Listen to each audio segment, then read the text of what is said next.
Acción, tu revista mensual de cine y series, con los mejores estrenos de cine, fichas y reportajes coleccionables, series de televisión y 4 pósters todos los meses. Búscala en tu kiosco. Hola, muy buenas amigos, amigas, seguidores, seguidoras del canal Acción Cine en YouTube. Aquí Jaime Vicente Echagüe, convocado por Pablo. Pablo nos ha pedido que hablemos de esta película del año 1989, dirigida por Walter Hill, con Mickey Rourke, Ellen Barkin, Elizabeth McGovern, Morgan Freeman, Forrest Whitaker. Poca broma con este reparto, ¿eh? Johnny Hanson, Johnny el Guapo, titulada por estos lares.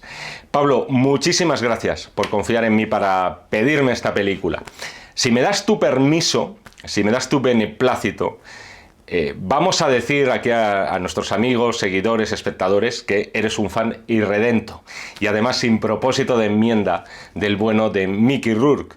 No solamente me has pedido algunas de sus películas más célebres, y se me vienen ahora mismo a la cabeza El corazón del ángel o La ley de la calle, que posiblemente sean sus películas, junto con alguna otra, El luchador, por ejemplo, de Darren Aronofsky, vamos a decir que son las más aclamadas a día de hoy. Van a llegar más, por cierto, y si no me falla ahora mismo la memoria, también pedidas por Pablo, y una en concreto que la verdad es que es bastante buena, es bastante original y bastante rompedora en su día. Pero vamos al lío. Esta petición que nos ha hecho Pablo de Johnny Hanson. Con esta petición, Pablo, me acabas de demostrar que eres un true fan de Mickey Rourke. Eres un completista de la filmografía del bueno de Mickey. Porque esta es una película que se ha visto más bien poco. No es ni la película más popular de Mickey Rourke y, por supuesto, tampoco es la película más popular de ese pedazo de director que es Walter Hill. Walter Hill, y quería empezar por aquí, si me lo permites y si me lo permitís. Para mí es una de las personalidades que más me interesan del Hollywood reciente. Es realmente difícil de encasillar a este hombre dentro de un modo unívoco. Es cierto que ha sido un maestro en el cine de acción, y os remito a una que para mí es un clásico contemporáneo, además dentro del subgénero de las buddy movies, que es Límite, 48 horas. Os remito también a un clásico de culto, o sea, entendiendo bien esta etiqueta, como ya hemos hablado muchas veces en los vídeos. ¿Qué significa esto de ser de culto, una película de culto? The Warriors es una película de culto, clarísimamente. Una rara avis, una película realmente extraña, muy rompedora, que por cierto después tendría una variante artística también con Walter Hill en la silla, y que sería Calles de Fuego, ya entrados los años 80. En todo caso, es un director que, si vemos sus películas, e incluso las películas menos conocidas, comprobamos que tiene una gran querencia por un género en concreto, el western.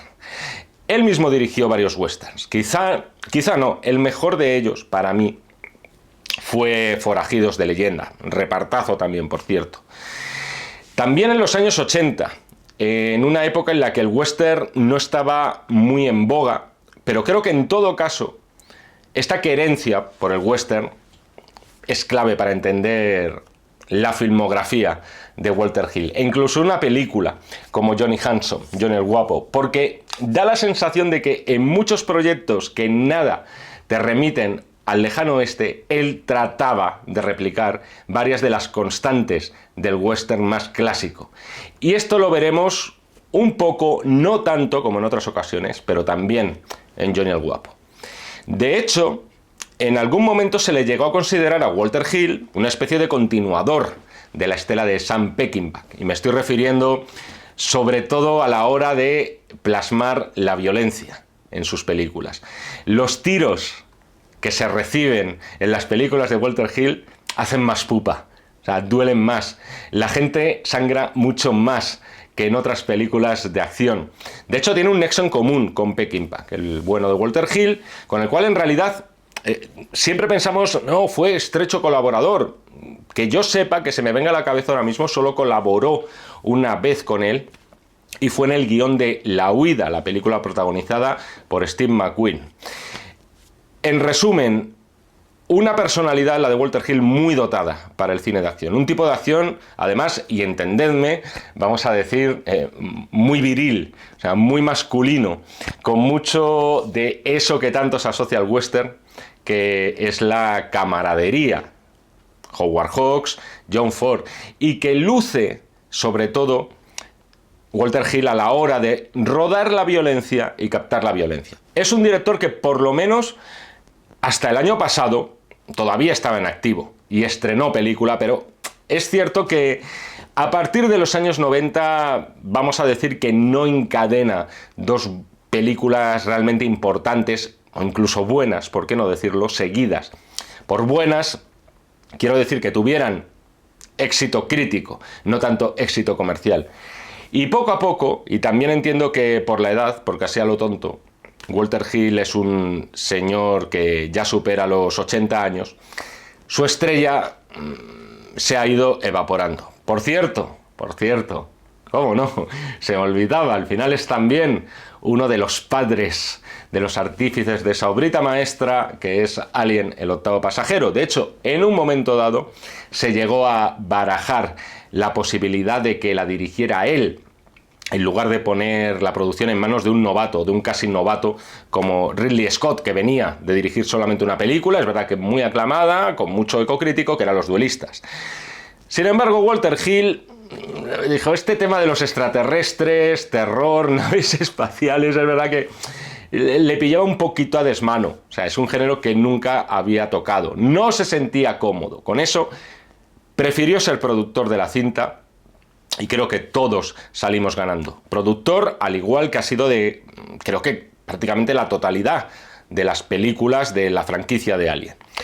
No es fácil decir en qué momento la estrella de un cineasta empieza a declinar.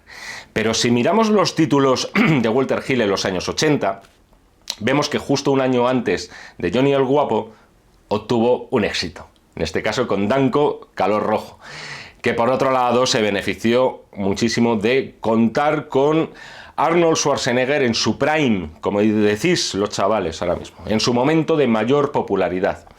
Y es cierto que a partir de Johnny el Guapo empiezan a sucederse una serie de películas que no triunfan ni en el sentido comercial ni tampoco en el artístico.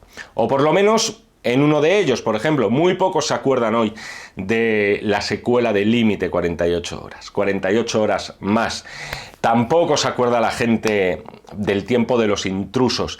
Tampoco del western más personal, por cierto, en el cual reincidió, como fue en películas como Jerónimo o Wild Bill, en este caso protagonizada por Jeff Bridges. Es cierto que no se le vuelve a encontrar en una película a partir de este año más o menos de Johnny Hanson, digamos 100% plenamente exitosa. Por cierto, miento en el tema de que nunca tocó la ciencia ficción y que por eso no dirigió a Alien ni lo volvería a intentar. Entre sus créditos figura Supernova, el fin del universo. Es cierto que esta película fue especialmente accidentada, fruto de muchos infortunios, y no es cuestión de contar batallitas del abuelo en un vídeo que ni le va ni le viene. Digamos que Johnny Hanson, vamos a dejarlo ahí, marca cierto declive objetivo a tenor de las críticas, a tenor de las cifras en taquilla de Walter Hill. ¿Y qué ocurre mientras con el protagonista? Y del cual es el motivo, no Walter Hill. Esto era solamente por, iba a decir por rellenar, estaría muy feo eso. Ya sabéis, aquí en una película, si me dais una película, teneos que se va a hablar de todo lo que se me ocurra. ¿Qué pasó en realidad con Mickey Rourke en esta película en concreto? Quedaría muy bien, por cierto, o digamos que quedaría como muy este rollo periodístico de tener un relato ya formado en la cabeza, que en plan, no, es que Johnny Hanson empezó a marcar el declive de Mickey Rourke como estrella. Pero lo cierto es que no sería así. Yo creo que incluso un poquito antes la estrella de Mickey Rourke ya empezó a declinar. Tened en cuenta que sus mejores películas, con él de protagonista, con excepciones, ya sabéis, El luchador, etc., pero ya las había hecho. Luego habría que saltar muchos años después hasta que tuvo la oportunidad con Darren Aronofsky, que supuso su resurgir, y quiero decir además no en un papelito secundario, sino en un papel gordo principal. Pero con él única y exclusivamente, vamos a decir, de protagonista absoluto, que la estrella total fuera él, sus mejores películas ya se habían estrenado. En los años 80, para ser exactos. Cuando se puso aquí a las órdenes de Walter Hill, ya había estrenado El corazón del ángel, que es cierto que no es una película que tuviera un enorme éxito comercial, pero sin embargo hoy está considerada que una cinta de culto. Así es, amigos. Ya había trabajado con Coppola, ya había triunfado en la que para mí no es una buena película, y Pablo lo sabe porque me pidió la crítica a la carta, pero que fue un exitazo que os voy a contar, 9 semanas y media. Y es cierto que un poquito antes, quizá a raíz de Homeboy, aquella película suya en la que dio la rienda suelta a esa extrañísima pasión por el boxeo, sus proyectos no tenían suerte comercial y por supuesto tampoco suerte crítica. Pero seguía siendo la estrella en los años de Johnny Handsome. Y de hecho se nota que una película como esta que nos ha pedido Pablo está realizada para su total lucimiento. Vuelvo al tema de la ciencia ficción, perdonadme. Pero no, y sigo hablando, avanzo, no retrocedo. Os he dicho, es verdad, que con la salvedad de Supernova, Walter Hill no había tocado el género. Johnny Handsome es una película extraña porque creo que, entre otros muchos palos que toca, entre muchos géneros diferentes, en el cual por supuesto está el género de atracos, está el cine de acción, está el cine tipo payback, el cine de venganza, creo que también habría que añadir más o menos el de ciencia ficción, también en Johnny Handsome. Y luego me remitiré, muy bien dicho Jaime, me remitiré a esto cuando os cuento un poco por encima el argumento, cosa que todavía me parece pronto, pero creo que voy a tardar exactamente unos 2 minutos de reloj aproximadamente. En resumen, esta es una película en la cual yo noto que Walter Hill, y ya paso a valorarla, está más contenido de lo habitual, pero se sigue notando cuando una película es de Walter Hill, cuando alguien aprieta el gatillo dentro de una peli del Walter Hill. Y después es una película también con un argumento tan loco, tan extraño para un director como él, que es cierto que si se analiza la película desde un punto de vista de la verosimilitud, es condenarla, es decir, va a salir perdiendo siempre. Pero a lo largo de sus 90 y muy pocos minutos que dura, yo os soy sincero, la verdad es que me lo he pasado bien. Ya, hasta aquí el vídeo, chicos. No, en serio, me he entretenido. O sea, no os digo que sea un peliculón, ni que sea una cinta que yo vaya a redescubrir aquí para las nuevas generaciones. No creo que se convierta en un clásico incomprendido, ni en una película de culto. Pero es una película de verdad, o sea, tan competente como te podías esperar de cualquier cinta de Walter Hill, dentro de lo que pretende, que al final es narrar una historia de venganza clásica, pero con ese puntito de locura que incluye el argumento y la propia caracterización de Mickey Rourke. Por todo esto, es una película que, como me ha parecido bien, le voy a dar la calificación de 3 estrellas sobre 5. Cada estrella son 2 puntos, 2 por 3, 6. En mis años mozos, un bien era un 6. Yo creo que es una calificación justa para este thriller de Walter Hill. A partir de ahora sí, 2 minutos, muy bien. A partir de ahora voy a contar el argumento. Entiendo además que es de esos casos necesarios, porque esta es una película que supongo que muchos ni os sonará, o sea, muchos la desconoceréis, o como mucho os sonará de oídas.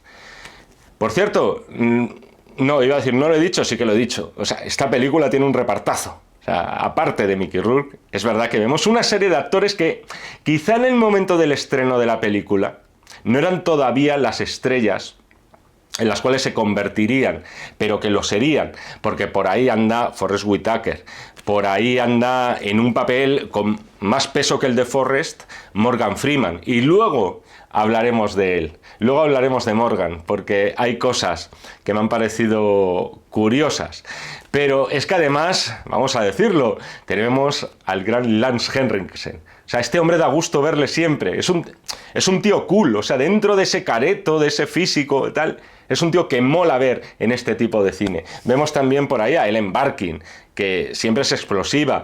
Está también Elizabeth McGovern.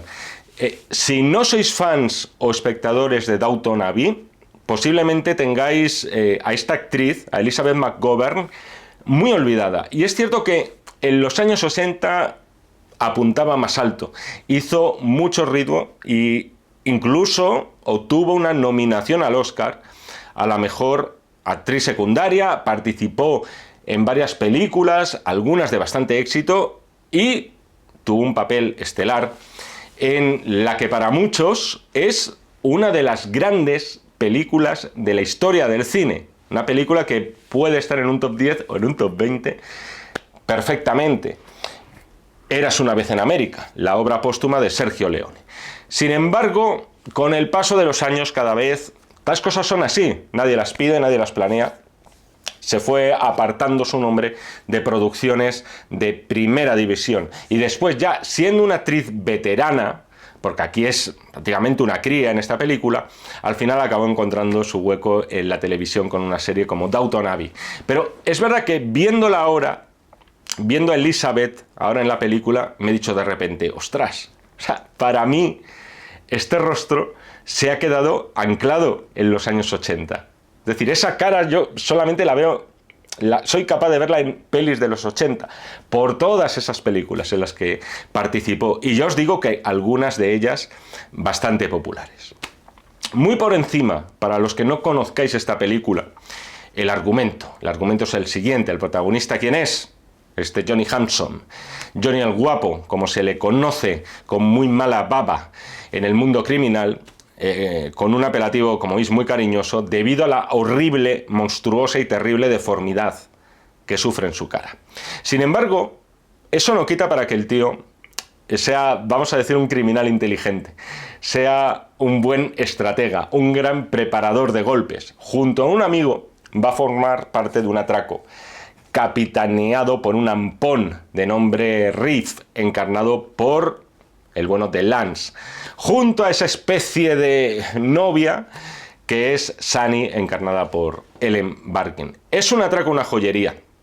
La cosa no es que salga mal, es que directamente lo que hacen los cabecillas del robo es cargarse al amigo de Mickey Rourke y casi cargarse al propio Mickey.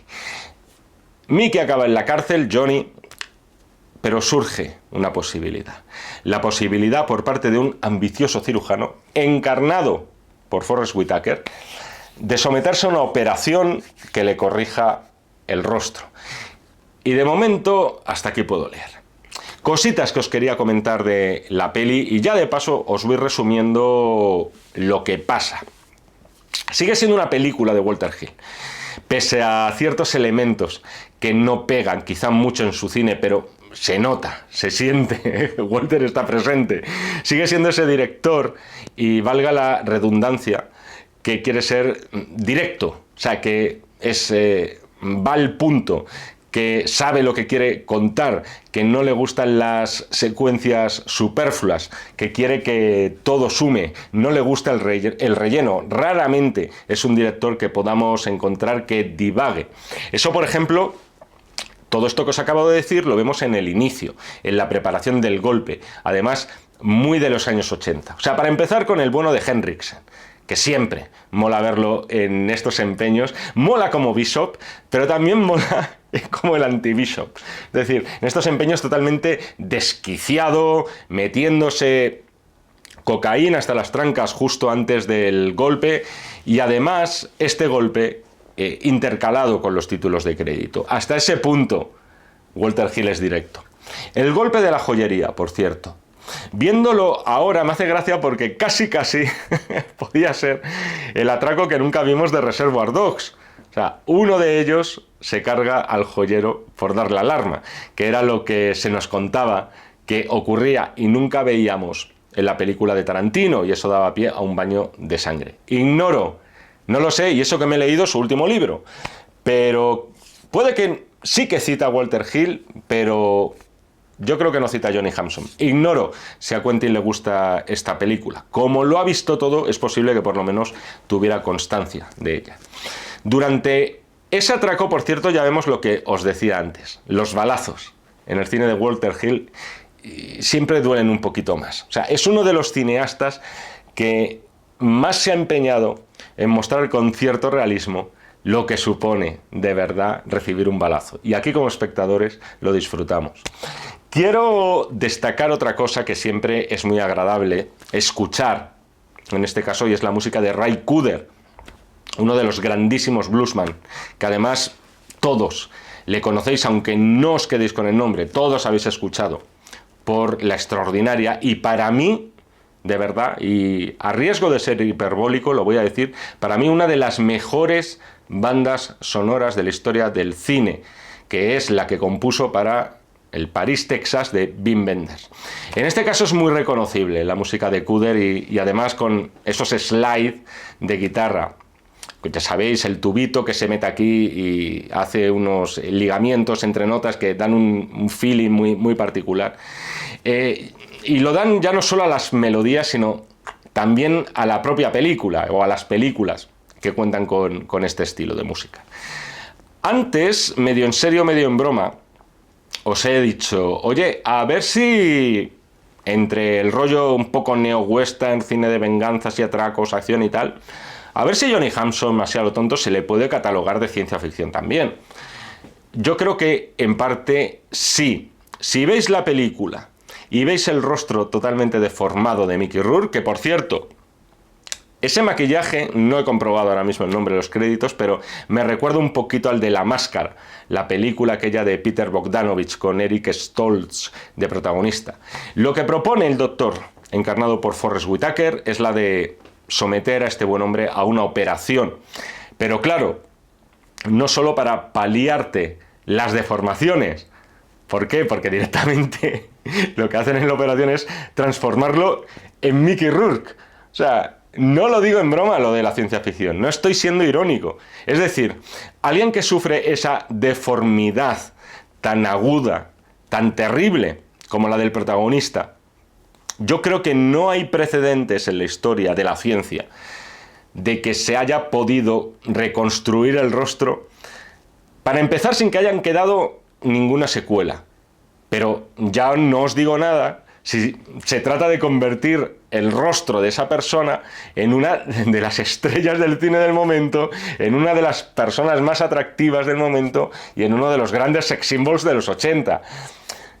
Insisto, un poco de ciencia ficción vemos aquí. Hay también algo del fantasma de la ópera, cómo no. Hay un poquito de los Mad Doctors, como cuando le quitan las vendas al personaje de Mickey, cómo él se mira al espejo, cómo llora cuando se ve. La verdad es que Mickey Rourke además es, y esto le interesará a Pablo especialmente, porque al final es el que me ha pedido esta película, porque sale Mickey Rourke. Tenemos esa primera parte en la cual difícilmente se puede hablar de la interpretación de Rourke, teniendo en cuenta las gruesísimas capas de maquillaje que lleva encima.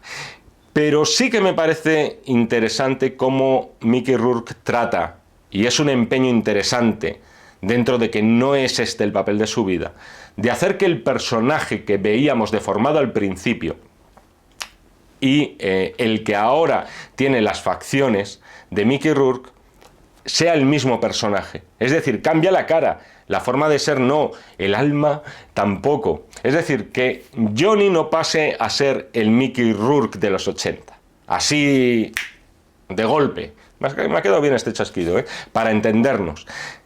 Ese personaje de Mickey Rourke de los 80, mucho más chulesco, más en plan me la suda todo, mucho más pasado de vueltas.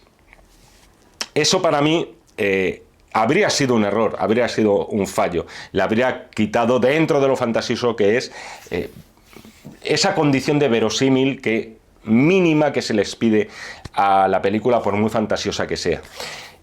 En ese sentido, destaca que así es. Vemos a un Mickey Rourke bastante contenido en la película. Y quizá no es de los papeles en los cuales más luce, como podríamos ver, por ejemplo, en El corazón del ángel, que es un espectáculo, por ejemplo. Pero está claro que esa contención también del propio Rourke es algo totalmente buscado por él.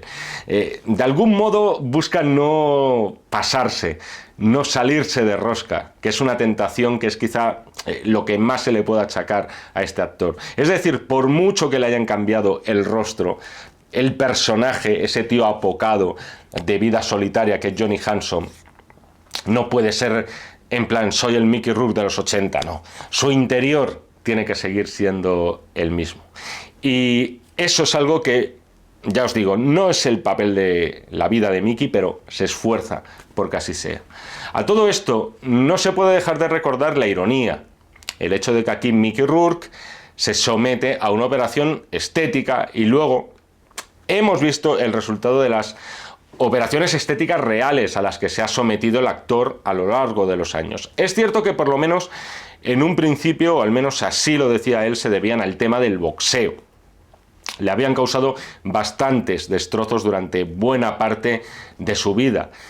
Una afición, por cierto, que retomaría después con fuerza ya en los años 90. Si en vez del boxeo se hubiera dedicado a coleccionar sellos o a la numismática, pues esto no habría ocurrido. Más cosas. Sorprende y mucho ver en esta película a Morgan Freeman, iba a decir de malo, por lo menos en este primer tramo de película en la cual es un tío claramente poco empático. Sin embargo, sigue siendo muy reconocible Morgan Freeman aquí. Ya era un actorazo por aquel entonces, aunque no fuera tan conocido.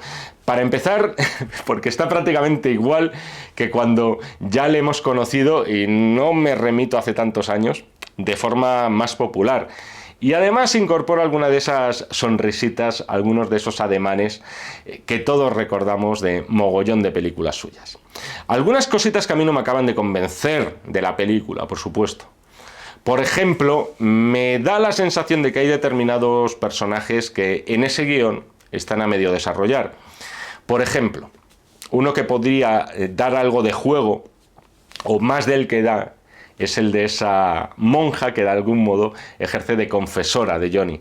Es decir, mientras el personaje de Forrest Whitaker, aparte de haber sido su cirujano, le está también brindando cierto apoyo psicológico, el personaje de la monja hace las veces podría ser de confesora y le brinda su apoyo espiritual.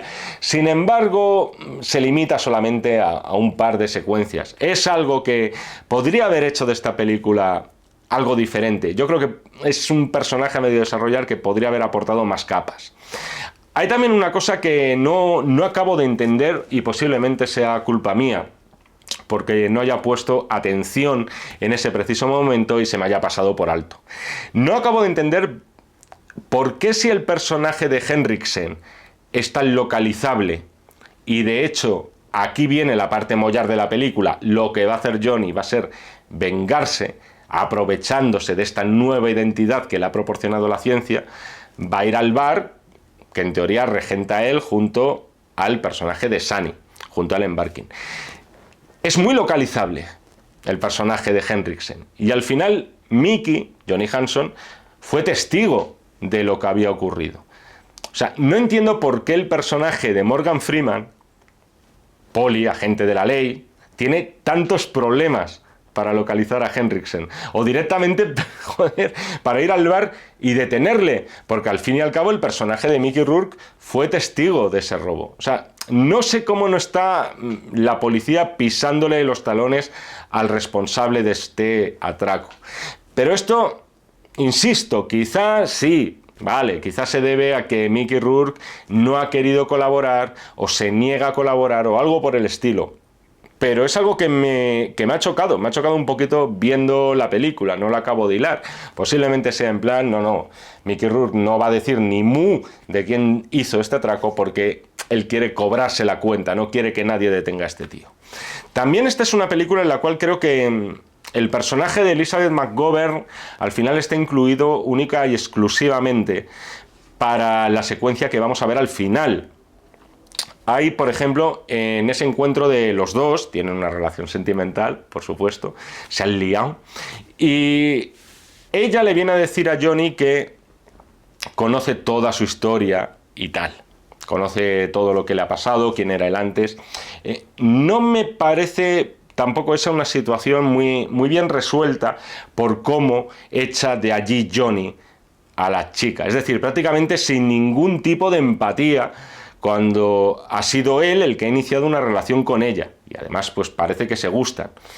Y parece que ella no tiene problemas con estos pecadillos del pasado de Johnny y tampoco tiene problemas con que previamente tuviera su rostro desfigurado. Y sin embargo, él pasa de ella absolutamente.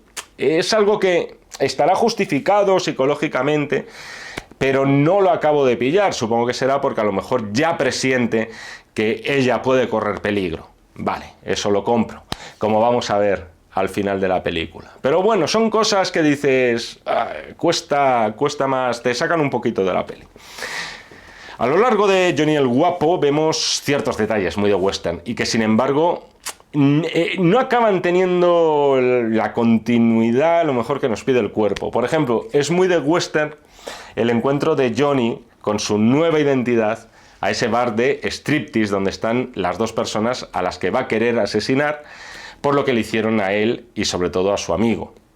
Al final ese club de striptease, ¿qué es? Es el salón del oeste moderno, es donde va el vaquero que está buscando pelea, o en este caso que está buscando venganza. Es un tema recurrente en el cine en el western, el de la venganza, pero también en el cine de Walter Hill. Lo de la relación sentimental de Mickey Rourke también me ha dado que pensar, porque claro, o sea, Mickey Rourke pasa de comerse o difícilmente comerse un rosco a zamparse dos casi de golpe. Se lía con el personaje de Elizabeth McGovern y hace lo propio también con el personaje de Ellen Barkin. Bien, es verdad que por motivos diferentes. Hay que decir además que Ellen Barkin está muy divertida en la película, es decir, está graciosa, está picante, ¿eh? Casi parece una Mae West de los años 80 con esas frases insinuantes del tipo sé dónde vas a estar dentro de 10 minutos y por supuesto él lo está.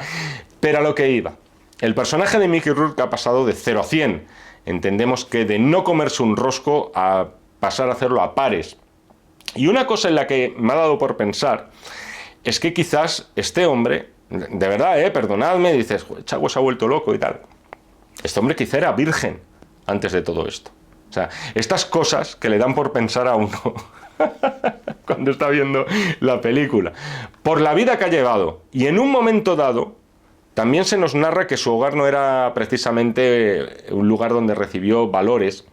Quizá todo eso, unida a esa deformidad, le ha llevado a vivir una vida bastante solitaria también en lo sentimental. Pero es cierto lo que os decía antes. O sea, el personaje de Mickey Rourke está obligado, y él como actor, está obligado a mostrar cierta vulnerabilidad, cierta sensibilidad, sabiendo que él no tiene el rostro de Mickey Rourke. Eso es un apaño, vete tú a saber si dura, por el momento guay, pero, por ejemplo, cuando esta chica que trabaja con él en el astillero se ofrece por primera vez a llevarle a casa. Es decir, eso no habría ocurrido en la época pre-operación. Y por muy duro, por muy frío que sea, por muy asesino que él sea también, como veremos en la película, por cierto, eso no quita para que él demuestre al principio ciertas inseguridades a la hora de relacionarse sentimentalmente con alguien. Quizá de ahí viene la secuencia anterior que os he comentado, la de que cuando se cabrea con ella, cuando Elizabeth McGovern se planta en su casa y él dice que lárgate de aquí con viento fresco. Hay algo también de Bella y Bestia en esta película, por lo menos algunos destellitos.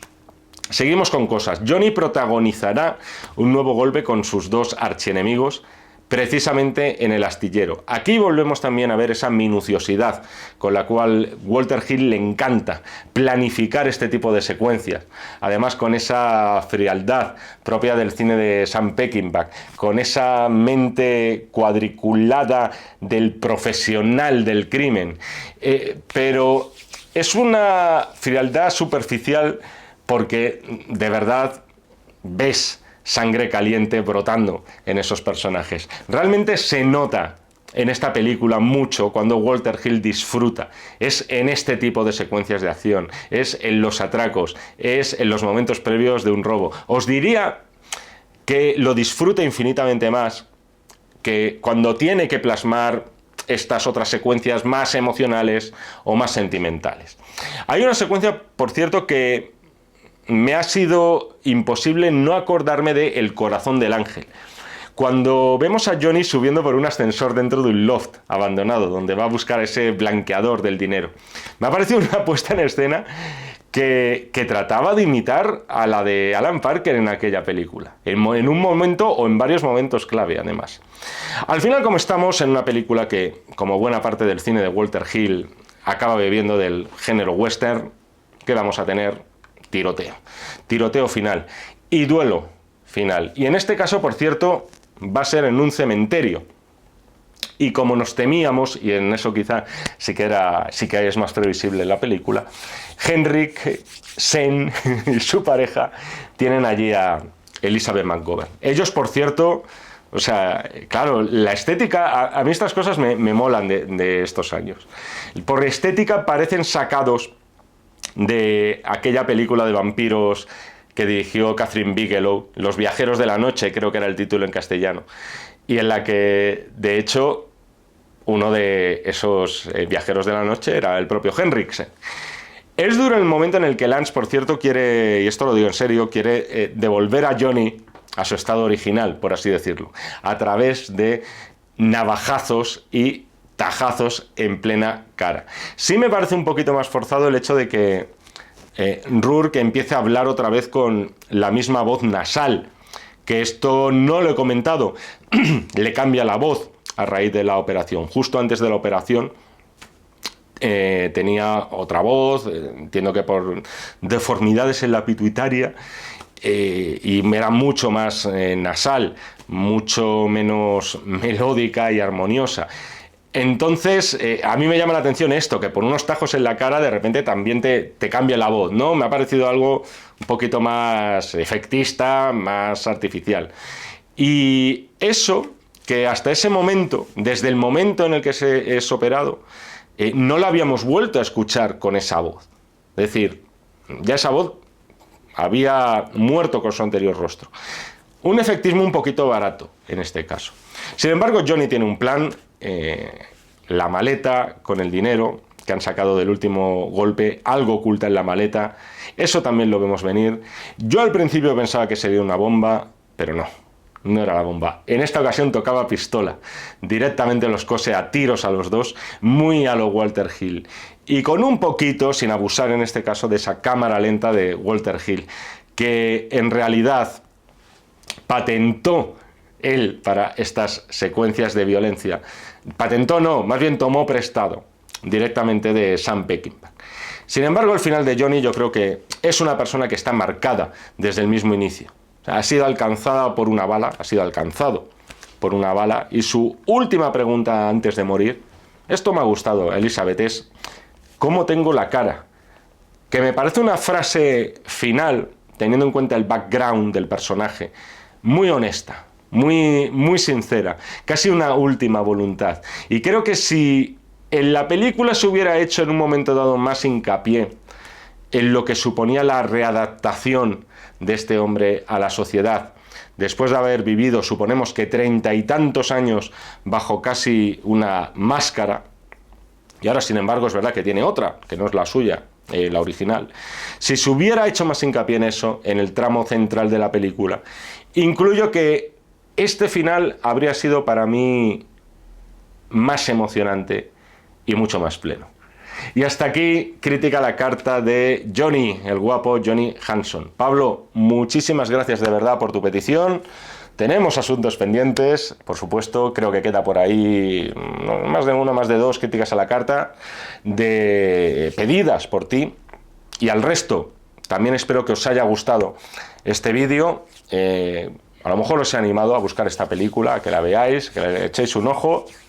Es entretenida, si os molan los 80, si os mola ver a actores en su prime, si os mola el cine de atracos, se puede ver, joder. Vamos a ser magnánimos, ¿no?